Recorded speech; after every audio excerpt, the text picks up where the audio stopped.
Hello friends, आज हम लोग पढ़ने जा रहे हैं कि किस प्रकार से structure and function of contractile protein, जो कॉन्ट्रैक्टाइल प्रोटीन होता है उसमें किस प्रकार से उसका स्ट्रक्चर होता है और किस प्रकार से वो वर्किंग करता है। तो मेन आज हम लोग पढ़ेंगे वर्किंग्स ऑफ मायोफाइब्रिल, और उसका ये यहाँ पर मैंने एक जो है डायग्राम पहले से बना के रखा है। इस डायग्राम को समझने से पहले तो हम यहाँ पर समझेंगे जो पिछले वीडियो में देखे थे, उस पिछले वीडियो को थोड़ा सा यहाँ पर जो है रिवाइज करेंगे, फिर इसको हमें बहुत ही आसानी से समझ में आएगा। और फिर हम उसके बाद पढ़ेंगे कि इसमें जो मायोफाइब्रिल है, एक्टिन एंड जो मायोसिन फिलामेंट्स है, उस एक्टिन और मायोसिन फिलामेंट्स के बारे में भी यहाँ पर स्टडी करेंगे और किस प्रकार से यहाँ पर ये पूरी मूवमेंट होती है और कैसे जो है क्रॉस ब्रिज का फॉर्मेशन यहाँ पर होता है। तो आइए शुरू करते हैं अपने इस वीडियो को और देखते हैं कि किस प्रकार से यहाँ पर क्रॉस ब्रिज बनता है। लेकिन उससे पहले एक चीज यहाँ पर देख लेंगे, जैसे मैंने कल फिगर बनाया था कि एक डार्क बैंड होता है जिसे हम लोग ए बैंड के नाम से जानते हैं, डार्क बैंड। ये डार्क बैंड है, इसी के बीच बीच यहां पर जो है लाइट बैंड प्रेजेंट होता है, लाइट बैंड प्रेजेंट रहता था। ये जो डार्क बैंड है, इस डार्क बैंड को हम लोग मायोसिन कहते थे, मायोसिन फिलामेंट का बना है। और जो लाइट बैंड है इसको हम लोग एक्टिन फिलामेंट के नाम से जानते थे। और ये यहीं पर जो एक क्राउसे मेम्ब्रेन से जो है जुड़ा रहता है इस तरह से।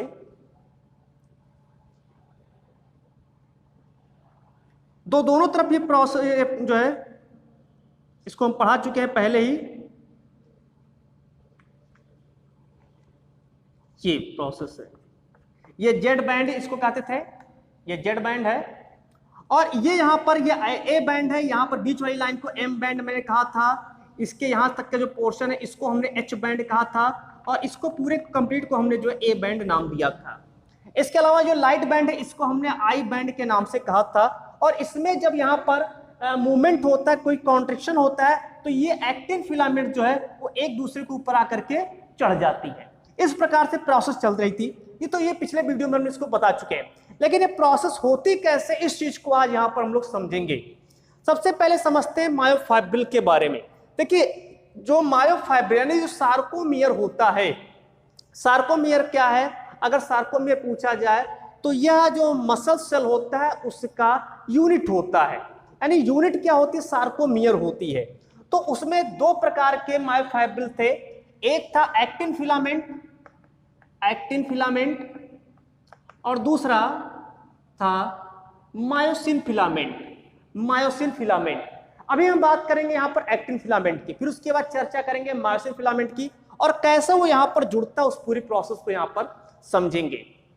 देखिए, जो एक्टिन फिलामेंट होता है, ये एक्टिन फिलामेंट एक्चुअल में एक्टिन प्रोटीन का बना हुआ होता है, एक्टिन प्रोटीन का बना होता है। इसको हम लोग थिन फिलामेंट भी कहते हैं, थिन फिलामेंट कहते हैं, थिन फिलामेंट कहते हैं। और इसके अलावा ये दो यहां पर होते हैं, इसमें टू जो है फिलामेंट्स होते हैं, और दोनों में जो फिलामेंट्स होते हैं वो एक दूसरे को बाउंड किए हुए रहते हैं, यानी कि बाउंड विद ईच अदर। ये क्या करते हैं? टू फिलामेंट्स होते हैं इसमें, टू फिलामेंट, और ये क्या करते हैं? बाउंड विद ईच अदर, और इस तरह से एक दूसरे से बाउंड किए रहते हैं। अब हम इसको यहां पर फिगर में दिखा सकते हैं, ये चीज को, ईच अदर, ये चीज यहां पर आप देख रहे हैं। लेकिन इस चीज को अब यहां पर समझेंगे कि जो एक्टिन फिलामेंट होता है उसमें कितने भाग होते हैं, कितने प्रकार का होता है। तो जो एक्टिन फिलामेंट होता है, इसके लोग पार्ट्स की बात करें तो एक्टिन फिलामेंट में एक सबसे पहले आता है part filamentous, filamentous F filament, या एफ एक्टिन भी इसको कह सकते हैं। फिलामेंटस एफ एक्टिन सबसे पहले इसमें होता है। देखिए, पूरी स्ट्रक्चर बताएंगे कि किस प्रकार से यहां पर एक्टिन जो फिलामेंट होता है उसका निर्माण कैसे होता है। तो एक एक वीडियो को बहुत ही ध्यान से देखिएगा, एक एक पॉइंट को यहां पर क्लियर किया जाएगा। सबसे पहला इसमें आता है filamentous F factor, F actin. F actin क्या होता है? इसमें ये गोल गोल से यानी ग्लोबुलर स्ट्रक्चर होते हैं, ये ग्लोबुलर स्ट्रक्चर होता है। 300 से 400 तक ये होते हैं ग्लोबुलर स्ट्रक्चर। यानी कैसा है? ये ग्लोबुलर फॉर्म में होता है, ग्लोबुलर होता है। और इसके जो मोनोमर होते हैं एक को, जो एक पोर्शन है इसको हम लोग यहां पर कहते हैं जी एक्टिन। इसकी जो मोनोमर होता है ग्लोबुलर का, यानी 300 से 400 ग्लोबुलर फिलामेंटस एफ एक्टिन होता है ये, और एक एक को इसकी जो यूनिट है उसको हम लोग जी एक्टिन के नाम से जानते हैं। ये जो जी एक्टिन होता है, ये जी एक्टिन के समूह को ही हम लोग फिलामेंटस एफ एक्टिन कहते हैं। एक्चुअल में यही सब आपस में मिल करके यहां पर ये जो आप देख रहे हैं इसका निर्माण करते हैं, एक्टिन का निर्माण करता है, एक ग्लोबुलर स्ट्रक्चर बनता है। लेकिन इसमें क्या होता है, बीच बीच में कहीं कहीं पर एक पूरी जगह पर खांच होता है, एक ग्रूव होता है, छिद्र कह सकते हो, पोर होता है, यहां पर ग्रूव भी पाया जाता है। तो बीच बीच में क्या है, ग्रूव भी इसमें प्रेजेंट होता है। अब देखिए कैसे इसका निर्माण होता है। सबसे पहले ये दो फॉर्म में होते हैं, यानी एक इस तरह से हम बना दे रहे हैं, इसे बनाने के लिए क्यों लाइए रफली, जिससे कि आपको समझ में आ जाए। ये इस तरह से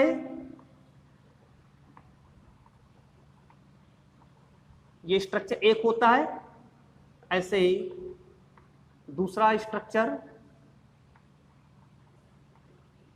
ये। तो अब आप देख रहे हैं कि यहां पर दो बन गए, एक जो यहां पर ग्लोबुलर स्ट्रक्चर है वो एक जो है जुड़ करके एक लाइन बना, और दूसरा, और दोनों एक दूसरे को बाउंड कर रहे हैं, एक दूसरे को रोटेट किए हुए हैं। और सभी में क्या है, सभी में यहां पर पोर प्रेजेंट है, सभी में यहां पर क्या है, पोर प्रेजेंट होता है। ये पोर, एक्चुअल में ये जो पोर आप देख रहे हैं, यही पोर वास्तव में जो वहां पर मायोसिन में जो मायोसिन फिलामेंट है, उस मायोसिन फिलामेंट के इस साइड से जुड़ने के, यानी उसके हेड पार्ट से जुड़ने का काम करता है यही। बट इसमें क्या होता है, यहां पर जो है एक दूसरा पाया जाता है पार्ट, दूसरा प्रोटीन पाया जाता है, और वो होता है ट्रोपोमायोसिन। ट्रोपोमायोसिन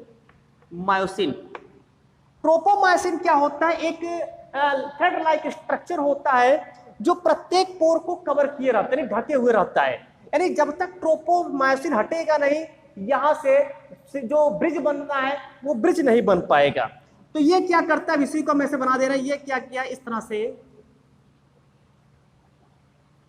ढके।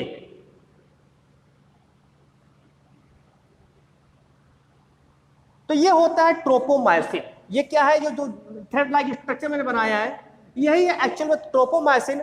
और ये जो आप गोल गोल से देख रहे हैं ग्लोबुलर स्ट्रक्चर, ग्लोबुलर प्रोटीन, इसको हम जी एक्टिन कहते हैं, और इसके ग्रुप को फिलामेंटस एफ एक्टिन के नाम से जानते हैं। एक तीसरा प्रोटीन भी इसमें प्रेजेंट होता है, ट्रोपोनिन, द मोस्ट इंपॉर्टेंट होता है। जो ट्रोपोनिन होता है, अगर इसकी बात किया जाए तो ये कॉम्प्लेक्स प्रोटीन होता है, ये कॉम्प्लेक्स प्रोटीन होता है। ठीक है, कैसा होता है कॉम्प्लेक्स प्रोटीन, इस स्ट्रक्चर को आप जान ही रहे हैं, तो इसको यहां पर हम हटा देते हैं, क्योंकि इसी के स्ट्रक्चर को आप वहां पर ध्यान से देखेंगे।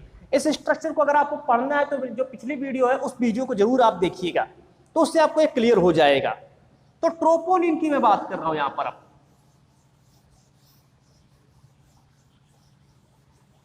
ट्रोपोनिन क्या होता है, एक कॉम्प्लेक्स प्रोटीन होता है, यानी कि यहां पर ये जो है तीन प्रकार के, यानी कि इसमें ट्रोपोनिन जो है तीन प्रकार के होते हैं, तीन प्रकार का प्रोटीन होता है। और ये जुड़े कहां होते हैं, जैसे इसी को मैं यहां पर फिर से बना रहा हूं स्ट्रक्चर, तो आप ध्यान से इसको देखिएगा, इस तरह से ये स्ट्रक्चर हो गया, ये हो गया,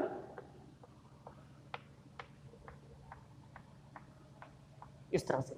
और मैंने कहा कि प्रत्येक पर जो है पोर है, ये जो पोर होता है, छिद्र होता है, यही मायोसिन से जाकर के जुड़ता है। लेकिन अभी क्या है, अभी करंट की पोजीशन में ये जो है ट्रोपोमायोसिन से जो है ढका हुआ है, ट्रोपोमायोसिन से ढका हुआ है, ये पोजीशन होती है।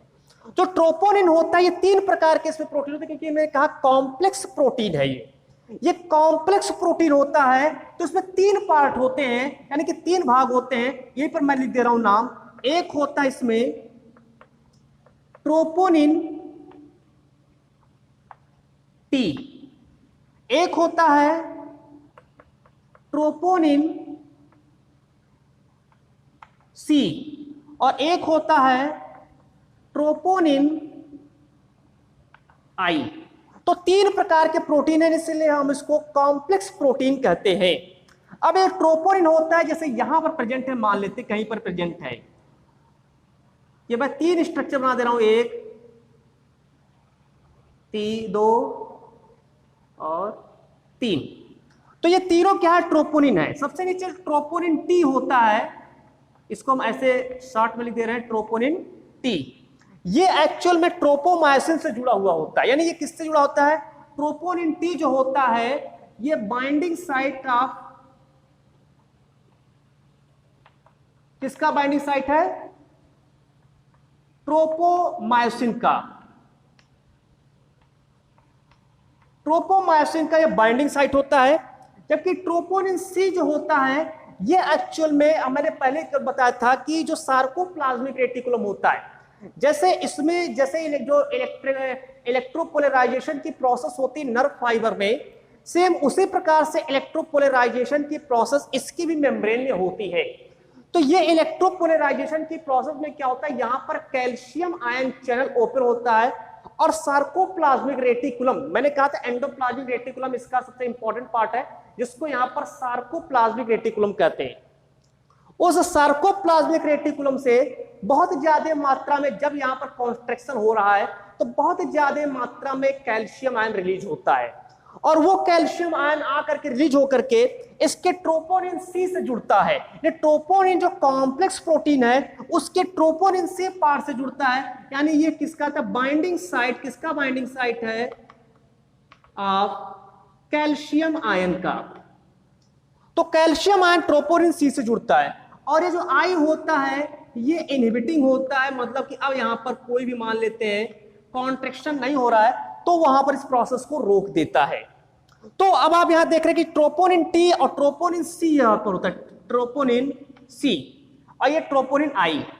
इसमें टी वाला क्या करता है, ये जाकर के जो ट्रोपोमायोसिन है जब एक्टिव होना होता है, अभी मैं उसको समझा रहा हूं इस चीज को, अभी तो मैं केवल इसके बारे में बता रहा हूं।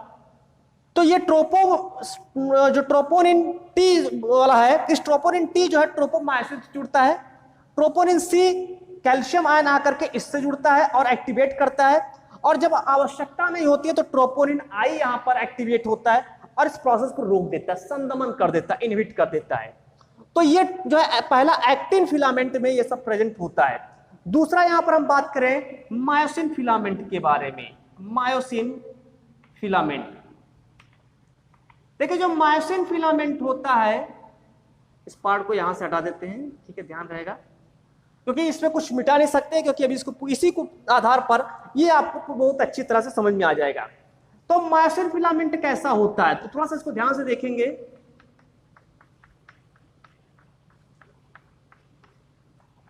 ये है मायोसिन फिलामेंट्स,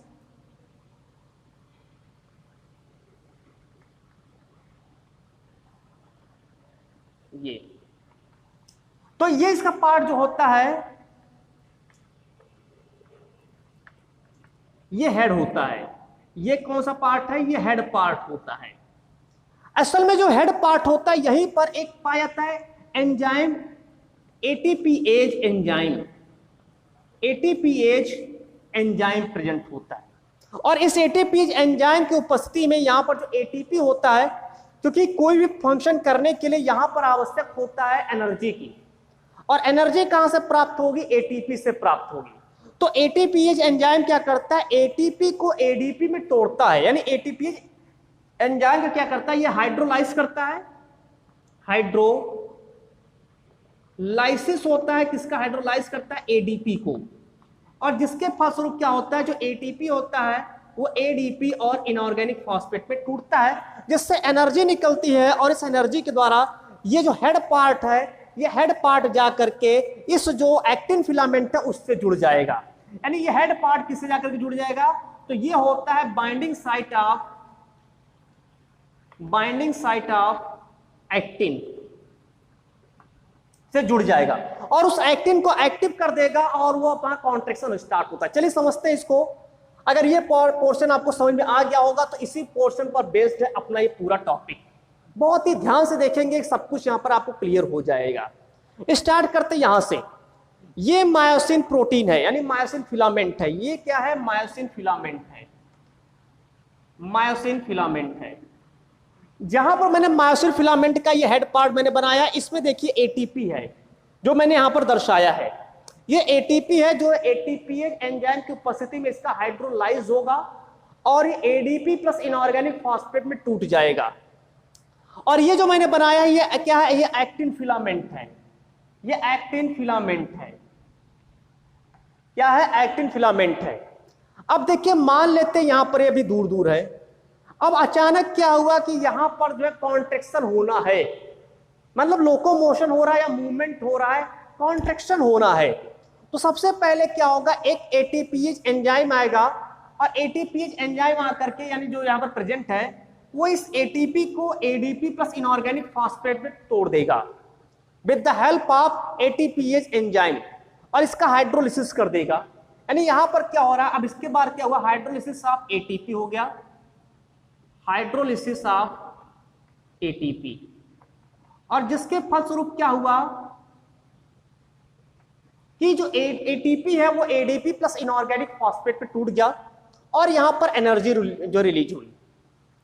इसके साथ में क्या होता है, अब जैसे यहां पर एनर्जी हुई तो कैल्शियम आयन क्या करता है, इंटर करता है और कैल्शियम आयन आकर के ये जो ट्रोपोनिन टी है, इस ट्रोपोनिन टी से जुड़ जाता है, वो ट्रोपोनिन सी से जुड़ जाता है, ध्यान रखिएगा। तुरंत आगे क्या करता है, ट्रोपोनिन सी से जुड़ता है। मैंने कहा कैल्शियम आयन का साइट क्या है, ट्रोपोनिन सी। तो जो सार्कोप्लाज्मिक रेटिकुलम से सार्कोप्लाज्मिक रेटिकुलम से जो कैल्शियम आयन आता है वो आकर के इस ट्रोपोनिन सी से जुड़ जाता है। अब ये ट्रोपोनिन सी क्या करता है, ये ट्रोपोनिन टी को फोर्स करता है। ये ट्रोपोनिन टी को फोर्स करता है, यह इसलिए फोर्स करता है कि ये ट्रोपोमायोसिन से जाकर के जुड़ करके उस ट्रोपोमायोसिन को वहां से हटा दे और एक ब्रिज यानी कि सेतु का निर्माण कर दे। ध्यान से समझिएगा, फिर से सुनिए। कैल्शियम आयन आया और कैल्शियम आयन आकर के ट्रोपोनिन सी से जुड़ गया। ट्रोपोनिन सी क्या कर रहा है, अभी ट्रोपोनिन टी को प्रेरित किया। ये ट्रोपोनिन टी जो है ट्रोपोमायोसिन को यहां से हटा दे, जिससे कि इसका जो पोर है, ये जो स्ट्रक्चर आप देख रहे हैं, ये खुल जाए। और जब ये खुलेगा तभी जाकर के मायोसिन इससे जुड़ेगा, मायोसिन का हेड इससे जाकर के जुड़ेगा। तो ये आकर के ट्रोपोनिन टी, जो ट्रोपोनिन सी है, ट्रोपोनिन टी को प्रेरित किया, जिसने ट्रोपोमायोसिन को यहां से हटा दिया। अब ट्रोपोमायोसिन हटा और यहाँ एडीपी प्लस इनऑर्गेनिक फॉस्फेट और एनर्जी मिली। इसके फलस्वरूप क्या हुआ, ये हेड पार्ट जाकर के अब यहाँ पर जो है इसके जो ग्रूव है, इस ग्रूव में जाकर के फंस जाता है। ये जो ग्रूव है, इसी ग्रूव में जाकर के इसका जो हेड पार्ट होता है, किसका है, जो मायोसिन का हेड पार्ट है। ये मायोसिन का हेड पार्ट मैं कहीं पर इसको दर्शा दे रहा हूं आपको, क्लियर रहे। ये मायोसिन हेड, ये मायोसिन हेड जो पार्ट होता है, ये क्या करता है, अब जाकर के इसके साथ जुड़ता है। तो ये जो मायोसिन हेड है, ये यहां पर एक क्रॉस ब्रिज बना दिया। अब यहां पर क्या है, क्रॉस ब्रिज बना, क्योंकि यहां पर जो पोर था, ये पोर ये ओपन हो चुका है, ट्रोपोमायोसिन हट चुका है।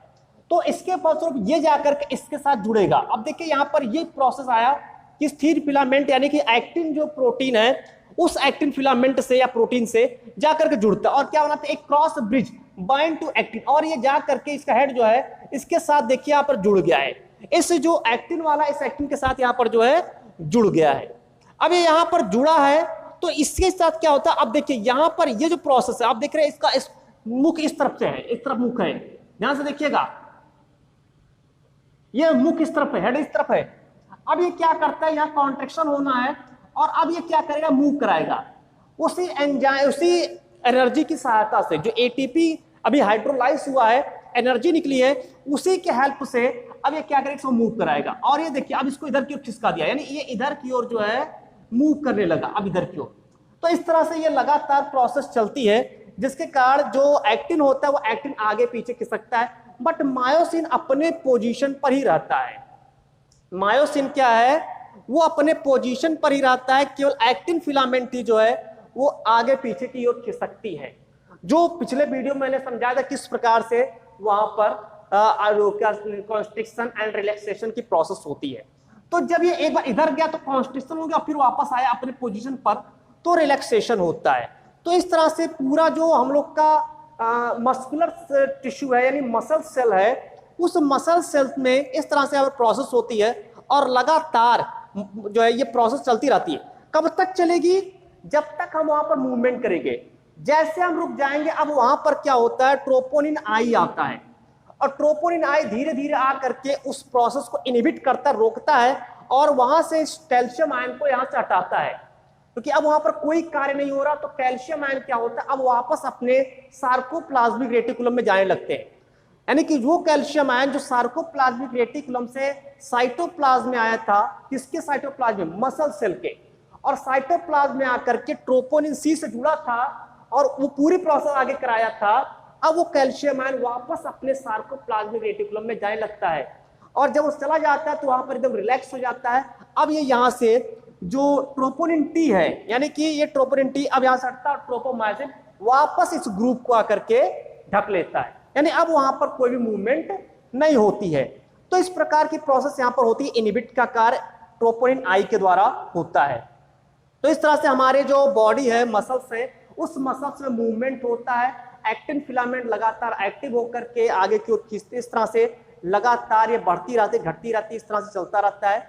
और जो जेड है, क्रॉस झिल्ली, जो जेड बैंड है, वो भी आगे की ओर खिसकता रहता है। इस प्रकार से यहाँ पर होता है, यानी कि दोनों एक्टिन फिलामेंट जो एच दूरी पर थे, इसके पिछले वाले वीडियो मैंने बताया एच दूरी पर थे, और वो आकर के अब वापस एम बाइंड तक पहुंच जाते हैं। एम बाइंड तक पहुंचते लगातार इस तरह से प्रोसेस चलता रहता है। और प्रोसेस को कराता कौन है?